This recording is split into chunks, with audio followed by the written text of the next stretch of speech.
said, and I agree with you completely, what is most interesting, what we're talking about here tonight, is the ideas about the work. How interesting is Richard Prince's appropriated watch or Marlboro Man on any aspect of life? I tend to disagree very reluctantly because he's such a wonderful speaker with Dr. Berman. I think that it's the text that are the more interesting part of the postmodernist enterprise, and that the work, in fact, is not, with very few exceptions, particularly interesting to look at even once, and certainly rarely interesting to look at twice. And I think it's, in a sense, I think it's been constructed to be that way. That is, as a curator said recently in Rubin talking about the Picasso show, he said, work today is constructed to deliver maximum impact to people who are traveling at 3 miles an hour. And if you want to come through this show, you can't come through it at 3 miles an hour. You know, this is like a 10 feet an hour show. And so I think there's an element of truth to that. That is, the work is simply not intended to be looked at length.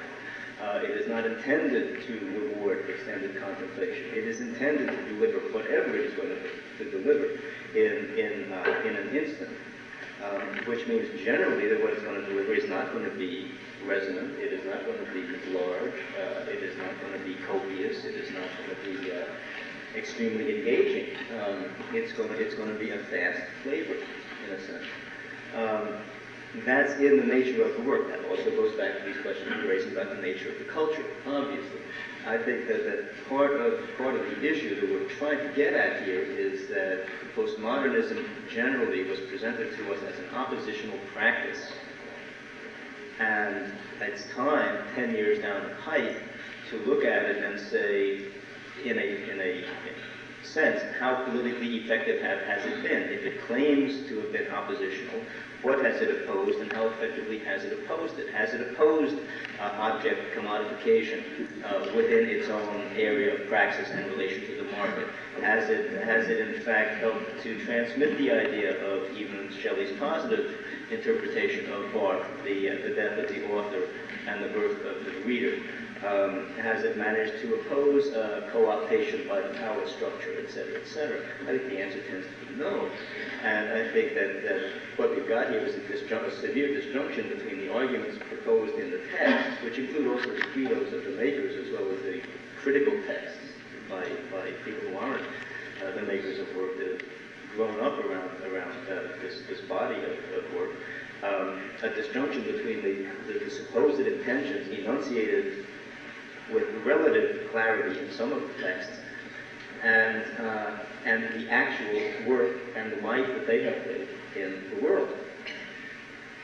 I feel like a lot of the anger toward postmodernism, and again, being a great humanist myself, I have my own share, but a lot of the anger comes from the fact that we really do want some image of a human person, some image of human, love and trust and direct communication, and I think that we're fooling ourselves, given the nature of the world we have created, given the nature of the way people are brought up now, given the nature of people's experiences. I'm not saying that people are horrible and don't have anything inside, but I'm saying that I don't think you can recapture those things. I don't really think that's what we want. I think what the issue is whether this art really does present a critique as opposed to view of society. But let's say after a while we find out that it doesn't, which all of us know. Well, no, let's just say, what I would want to say is this, that what it is, it's trapped by its own methods, because those are those of society. In other words, the most interesting thing about Kruger's work, let's say, is the dissonance, in fact. I mean, she's most at her best when she sets up an image here and a text there, and they don't seem to go. It's a very old surreal strategy. You have to make the gap jump, okay? Well, in fact, dissonance has become a cliche in our society.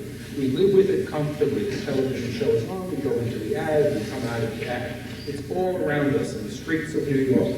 We adjust to it. Coming here today, I had 2 pitches from people. One said she was homeless, another said she wasn't homeless. One claimed there was a man who came from Hungary, he's just coming from uptown. And everybody just sat there reading their papers and dropped some money in. It's all dissonant. It's like this part of New York City. So I think this art sinks into the slough of its own technique, is the way I would put it. And that shows it's a failure of criticality. Because what a true criticality should do is make us aware that the dissonant is dissonant. It should set up some kind of a disjunction which is intolerable. It should point out a contradiction above a contradiction. But what if you're in a culture where you watch the thing about all the dead bodies in Kuwait, and then you have the Charmin toilet paper? You know what I mean? That's the point.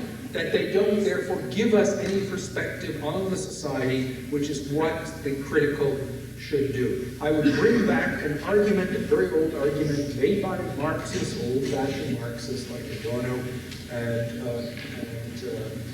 Marcuse, that beauty, the promise of happiness and beauty, is a radical critique of this society, as I would say, of the ugliness of society. Now, it may be we don't know what beauty is anymore, but the assumption that there is beauty, just the assumption that even it's a possibility, is a radical damnation of all the ugliness, human and environmental, in our society. And I think there's something to be said for it. So if you want to throw out beauty, okay, as a critical device, if you accept this argument, then what are you offering me except some kind of mirror of the society? All right, I know it, I'm mirroring it. Kruger does it, I get a little extra. Yeah, but Donald, one of the things about the notion of beauty, now obviously... I don't want to dwell on the beauty, I'm just saying that the idea that beauty is a critical strategy, and I'm saying was once valid, maybe it's not any longer, then what is the critical strategy? What is the criticality of that image? Well, first of all, the fact that we have to take a critical stance is something I think we should examine. Because, you know, the assumption here is that everybody's supposed to. Now, obviously we all are. But also, the idea of beauty, and I mean, I agree with you, and I understand your statement. And I also understand when you point out, okay, this has been done then, and this has been done then. But it's a way of debulking people and art and things like that. If the only thing we have to look at is, okay, the dissonance in Kruger's work has also been done by the surrealists. Yes, I've heard the argument also about the surrealist photography, and okay, they did this, and so therefore there's this. I think that it is a way of not looking. Now again, I'm not going to defend Barbara Kruger that much, but I am saying that she is dealing with certain issues from the point of view of that kind of cognitive dissonance with which, yes, we do see the kind of thing that Alan would have noticed in that ad much more because of the postmodernists, right? And also the critique of beauty is not necessarily interesting to me at all as a critique of beauty, which is always nice and which is always radical. I agree totally. But does it have to be what John Sarkowski thinks it should be at the modern? Is beauty as a transcendent, fixed thing a good thing, or will my opening up of my eyes allow me to see? And you can tell me that this is a 19th century idea, but I don't see a lot of black artists in the museums. I don't see us accepting, you know, their way of seeing as beautiful. So that it may have been talked about as a strategy by a bunch of people since the 19th century, but I don't see that we have activated the beauty between us, or the humanism between us, in such a way on a certain level that we have a right to be critical here. So I would like to know what our critical stance can be here, and why we all assume that this is necessary, just because everybody did in the 19th century. That is the issue, but the art itself claims to be, that is the issue, the art itself claims to be critical. I agree, and I agree in this. Here I read Barbara Kruger's statement, I think one could use the ability to make objects in the service of more forthright notions of change, or one could, in fact, make an homage to one's own ego, one's own ability to make gorgeousness. It's an old modernist credo, okay? It once had, quote, critical efficacy. That is the issue. She claims to have this critical efficacy, and I'm saying, in effect, she doesn't. That the surrealists maybe had it at one point, maybe not anymore. Critical efficacy lasts a very short time. But if we get away from the framework of the 1980s, if we get out of this framework and we look back on things later, we all get annoyed at these people because they do. They say, you know, they're laughing all the way to the bank. There's the death of the author, but the author gets a Guggenheim, right? We know this is gross. But the question is, getting out of the 80s and looking back on all this stuff, how significant is this as a question? But why, I'm glad Donald brought up that quote.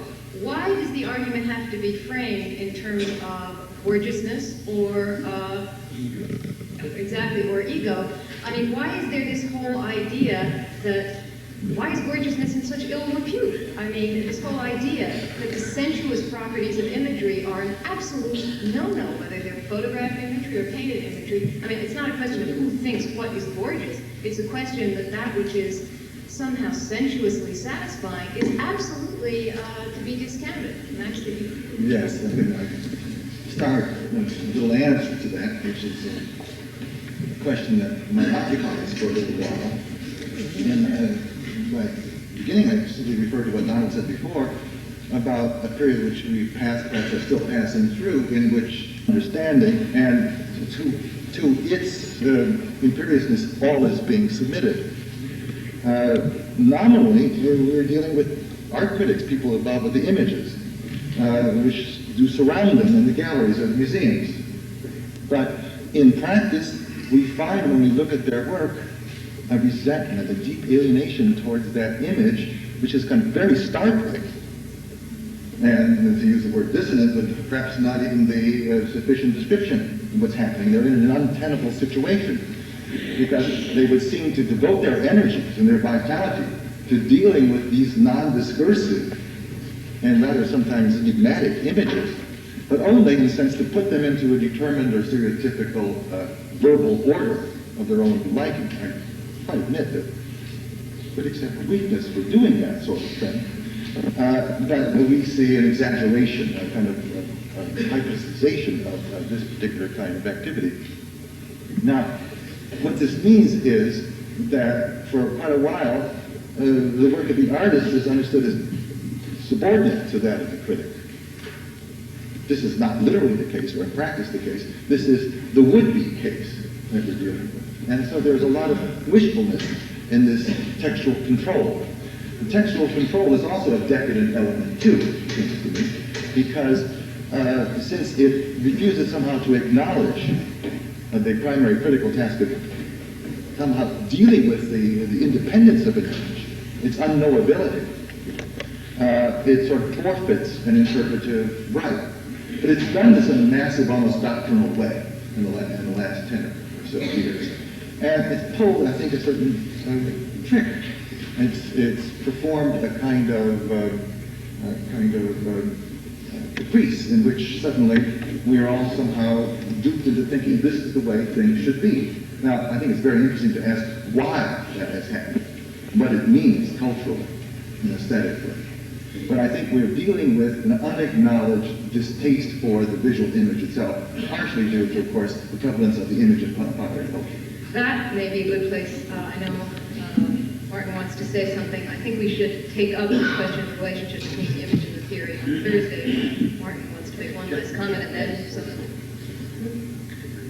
Well, okay, just very briefly. I think that we have to take seriously the effect of television on us, because to be put there in front of that mother surrogate that is giving you images all the time without giving you anything substantial does have an effect on a person, and I think that does explain some of those things.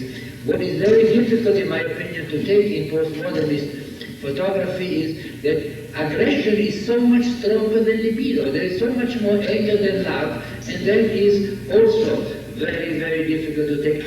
I tend to see in what Donald is saying that he would like the artist, and so would I like to, not only to cry out, but also to have something to say that acts for us as a way out. But still I would emphasize that certain people have a right, we don't have to follow them. But when they are crying out in anguish, and there has been a whole history of that, they are beginning with Goya and others, they are great artists, that at certain paintings have simply cried out. And maybe with that kind of an attitude for postmodernists, even if they are not living up to what they are saying, there is something to be said about those who just yet